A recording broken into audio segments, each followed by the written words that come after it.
दिनै उदालगुरियाव handloom and textile special पेकेजनिफ्राय 24 क्रर सामथिं खामानिखौ दिनै इस्टर्न फाउन्डेसन रेडि दङ।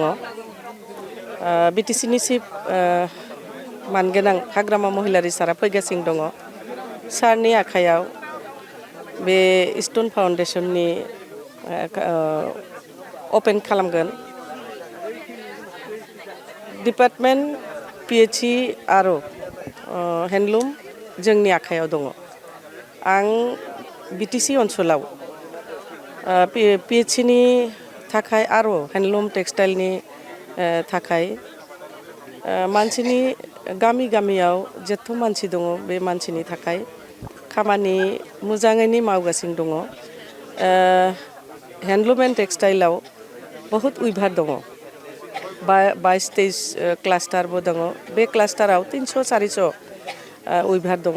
एकदम मोजां उइभार जोंनि ओनसोलाव दङ। उइभारनि थाखाय उइभारनि इनकामनि थाखाय मोनसे प्रजेक्ट लादों। बिटिसि ओनसोलाव जथ' मानसि दङ सब जाति जनगोष्ठीनिफ्राय उइभार फैगासिनो दङ।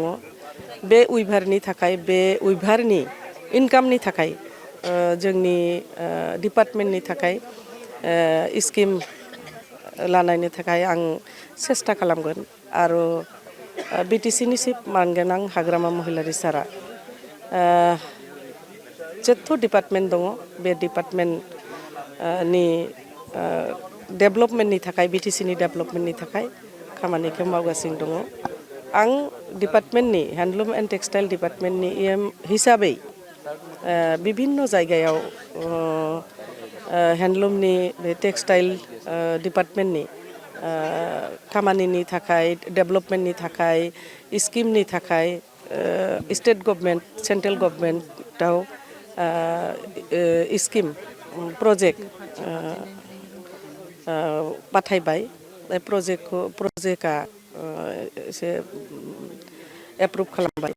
थ' जोंनि डिपार्टमेन्ट हिसाबै आं खामानिखौ मोजाङैनो मावगासिनो दङ आरो उइभारफोरखौ इनकाम हरनायनि थाखाय आं सेस्था खालामबाय।